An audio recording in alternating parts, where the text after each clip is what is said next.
Hey everyone, this is Tim here. Today in this video I'm going to show you how to start your motorcycle if you have a dead battery and you don't have a Kickstarter. You can start by putting the bike into first gear. So let's do that now. I'm going to put my key on and set the choke. Now I'm going to put the bike into first gear.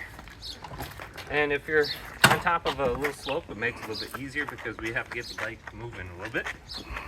So let's put it into first gear. It's not rolling. So we can do this on or off the bike. If you have enough of a slope or someone pushing you, you can be on the bike and just go naturally.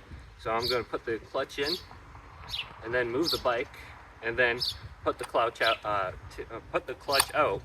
when I'm moving, and it'll start the bike. So let's do that now. So I'll get a little bit of a speed going here.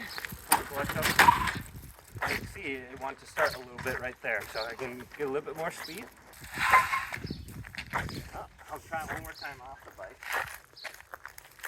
So I'll just give you a run.